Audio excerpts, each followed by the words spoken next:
Alright, what's up DVW fam? So we're on a BC ferry right now on one of our next things to do in Vancouver, which is to visit the Vancouver Island. What people usually do is take a ferry to the island. We're going to the Victoria dock because Victoria is one of the main tourist attractions there. There's gonna be a lot of great food, a lot of great sights to see, some gardens. So yeah guys, get on a ferry for another adventure in Vancouver. So yeah, see you guys at Victoria.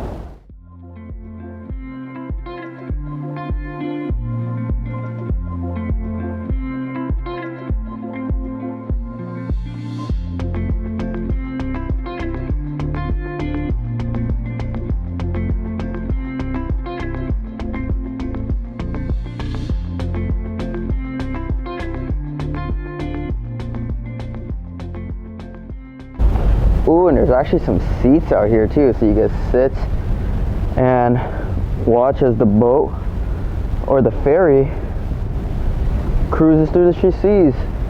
So there is a cafeteria on board, so we saw poutine, we're gonna get poutine, but we got chicken tenders and fries instead. It never fails us. That was a trip. Just got off our ferry and we just arrived to Victoria at Vancouver Island. This is our Airbnb right now. It's about $122 a night, so that's how much it'll run you here. But we have a pretty prime spot right near Chinatown and on the harbor. Stay tuned while we explore Victoria. So starting our day off at Victoria, first thing we're gonna do is a very popular thing to do here, which is get some high tea at the Empress hotel behind us. So yeah, let's go have a little British tea party.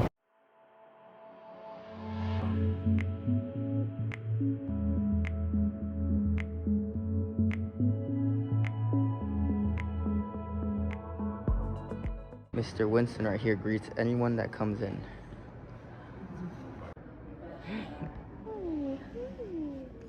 He's the best hotel dog. So fancy. Bye-bye, Winston. I just entered the Empress Hotel. It looks huge. Looked like a castle outside and looks like one on the inside. So just walking around, taking the sights to find the high tea.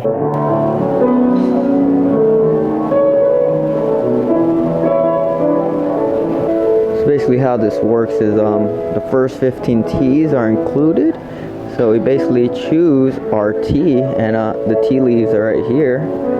There's like a bunch of like brunch finger foods here. They're gonna come out for both of us, and the price is right here with the tea, $89 per person. If you want to upgrade, that's a little bit more, but yeah, this is basically everything we're gonna get plus the tea. This is a very fancy experience. I feel like I'm out of my element.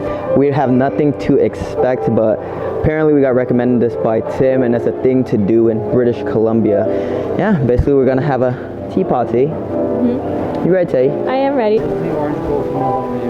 Orange vanilla, thank you. Nice, thank you, sir. So on the very bottom, we have our raisin scones with clotted cream and strawberry jam. For sandwiches, we have our vegetable quiche, our roasted strip loin. In the middle, we have our cucumber, our smoked salmon, and our roasted turkey with cranberry dressing. For desserts, we have our blackberry macaroon, our Empress chocolate teacup with apples in the bottom, our pecan tart, our carrot cake with cream cheese, and our pumpkin financier. This one was on the 5-minute. Yes.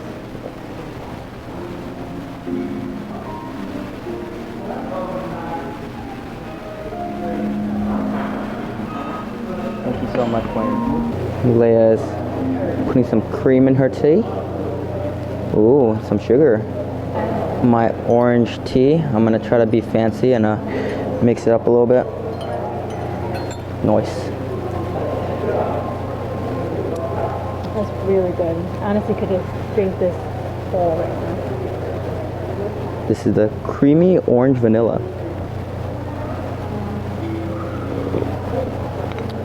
Oh, I tried it raw, nothing in it. Ooh, very light. Just a slight orange, a little bit sour. Ooh, but there's a lot of flavor in there, being it that I didn't add anything in it yet. Wayne recommended us to try the scone first, so this is our, you know, little brunch. So Leia's gonna serve me mine. Thank you. Let's try it out. Mmm. Mmm. Oh, that scone is like a cornbread. Very thick, voluptuous, moist. What do you think? What do you think? Put some jam on here. That's good. Yeah. It's like a really fancy cornbread. Yes. Another cup for me. That sound of that tea pouring, so satisfying.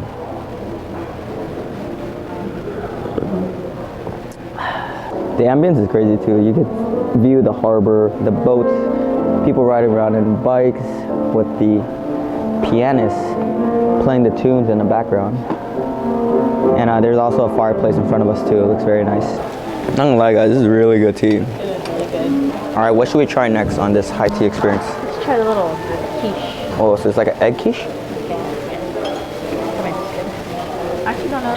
I think quiche is egg, right? It's the consistency of a cookie, but savory. That's good. On the outside, it's kind of like a cheesecake crust, but not sweet, like a cookie. And the inside is like a little egg with some mushroom in it. Clink.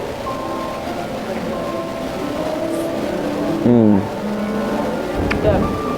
The salmon here is gonna be really good, guys. You have smoked salmon, just kind of melts in your mouth. Yeah, it's really good. So I'm really excited for our next little mini sandwich thing. It is the Roast Alberta AAA beef strip loin. I'm really excited for this one. Let's try it out.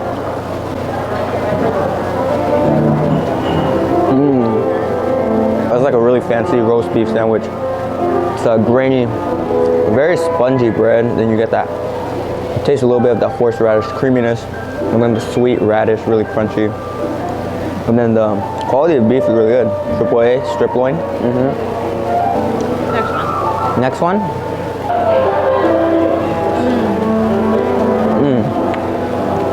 Very crunchy and refreshing. It's like a salad in a sandwich. For you, Miss Darcy, this is the roasted turkey sandwich. Let's try it out. Well, the turkey is almost like a paste, kind of like a canned tuna consistency. Ooh, that's that cranberry ginger mayonnaise that's giving it that sweetness. All right, we're going to move on to dessert. Which one would you like, Leia? Macaron. Macaroon. One macaron. Two macaron. Let's try it out.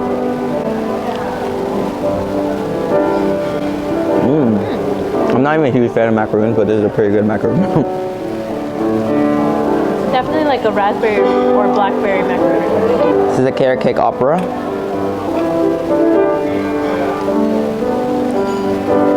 Ooh, this is very moist. This is a chocolate thing with the, Leia says it's a chocolate with the purple thing on top. This is for you.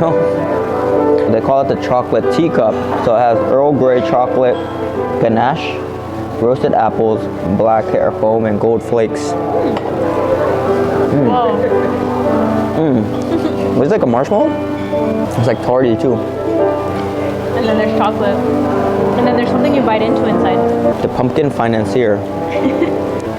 I will have to say, coming into it, I kind of had low expectations because it was expensive, 89 Canadian dollars per person. So we almost skipped this, but I feel like we've never done like a high tea experience, so we really did this for the vibes, the experience. And I'll have to say, like, all the finger foods and dessert actually very good. You can tell they put a lot of work into each little niblet of food. And not to say that like it was worth it, but the food was great. And I'll say DVW score like 8 out of 10 just because it's on the expensive side, and like that could get you 89 per person, get you like a buffet. But I really like the vibes here. The service was great. Very romantic, very nice. It's definitely an experience. If you're looking for an experience, it's definitely a good one to try out here. Food was great, vibes were great. 10 out of 10 for the vibes, 10 out of 10 for the food.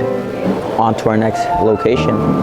Let's go. On our next spot to do on this list of things to do in Victoria is to visit the Butchard Gardens.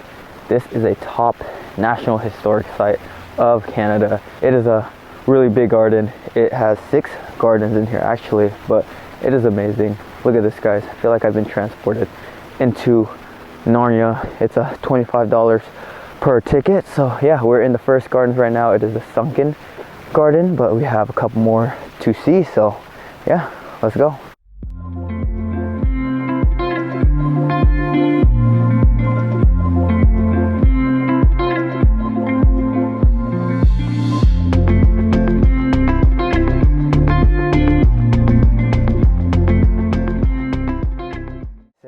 We came here for the fall foliage.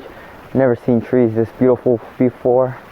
Came to Vancouver for this, and here at the Butchard Gardens you can find all of that and then some. Of this because there's not a lot of visitors here right now, or because this is privately owned, but the garden looks pristine, like it looks almost untouched. It is really amazing. The old orange tree at the Butchard Gardens. Beautiful.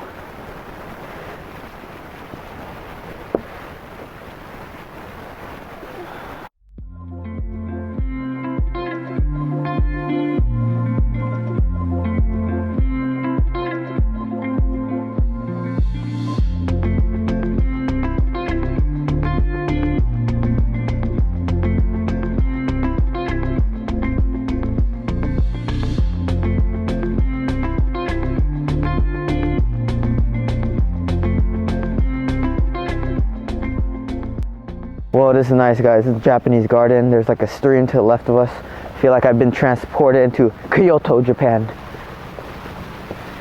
I've never been there though.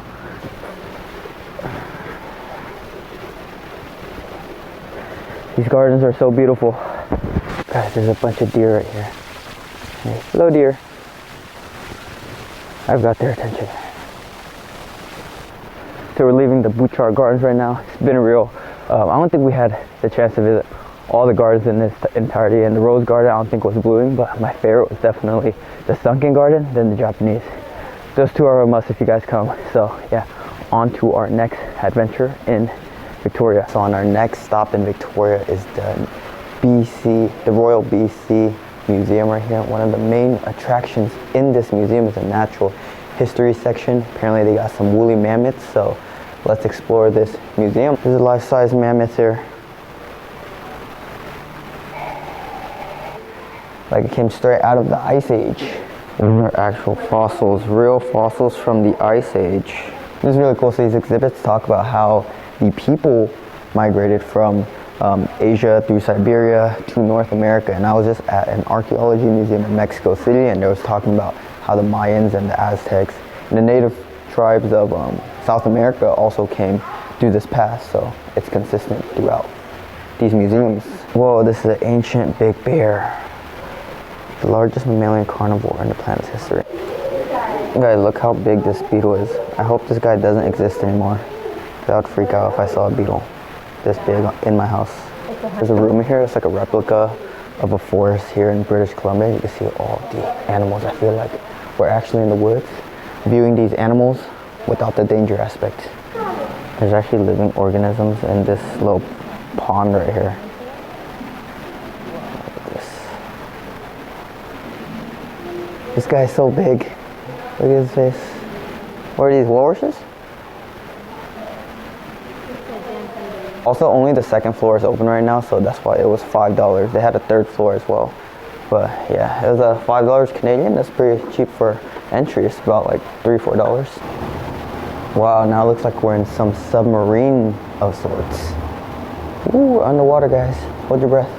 I'll say this is one of the main areas of Victoria right here, right outside the Empress Hotel. Apparently this is Victorian architecture right here, but this area is really cool right here. I honestly think that just walking so far tonight is probably like one of the main scenic areas of the whole little town of Victoria, because you got the Empress right here, the main hotel, and you got that little castle over there that's kind of lit up, and you got the harbor right here. So yeah, just taking a little nighttime stroll. So we just found out what this really lit building is called. It's a parliament building, but yeah, I thought it was like a museum or a castle or something, but they actually be doing work in there. So yeah, guys, this is basically downtown Victoria, Canada. Oh, Canada. I don't know, guys, maybe you guys can answer in the comments. I'm still kind of astounded right now because I've been walking around Victoria and it seems like a ghost town around here. The people are very sparse around here. Like, you'll have to walk like 5 minutes or so to see like, you know, a couple or a few people walking here and there. But yeah, it's pretty empty in Victoria. But it's a nice, cool, lit blue bridge right outside our place. If you can see, our place is right there. All those buildings lit up. So yeah, we're kind of in a prime time area right next to Chinatown. It's over there, so we're gonna explore Chinatown tomorrow. Alright guys, so another thing to do in Victoria is to visit Canada's oldest Chinatown. This definitely has to be one of the cleanest Chinatowns I've been in. It's not that big though, it's just a couple of blocks. It has some cool stores, restaurants to check out, and apparently they have the narrowest street in Canada here. But yeah guys, this is the Chinatown in Victoria. We're about to show you guys the most narrowest alley street in Canada, guys. It's called Fantan Alley, and we're about to walk through it right now. Let me show you guys. Look at this. Kind of looks like a Diagon Alley from Harry Potter. I could almost touch the other side from right here. Just gonna take you guys along with me through the whole alley. I'll show you guys the width throughout this whole alley, and then we're gonna turn around and show you guys what there is around this alley. This area is kind of spacey right now, but it truly does look like Diagon Alley from Harry Potter. So there's a bunch of good restaurants and shops here too. I actually saw some on Yelp that had some great reviews for Asian food, Chinese food, but we didn't have time to check out everything. But yeah, maybe next time when we're in Victoria. This might be like the cutest, like neatest little Chinatown I've ever been in. But Victoria itself is not that big. Maybe it's because that's why this one is, you know, not as big as well. But they did say it was Canada's oldest or biggest. Let's see.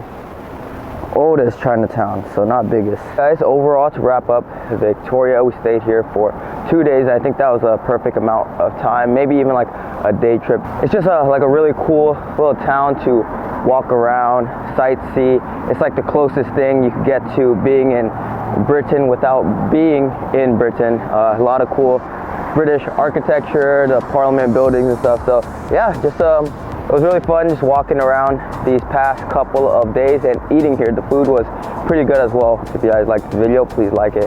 Comment down below where you guys would like to see us next, and subscribe for more DVW vlogs. Deuces.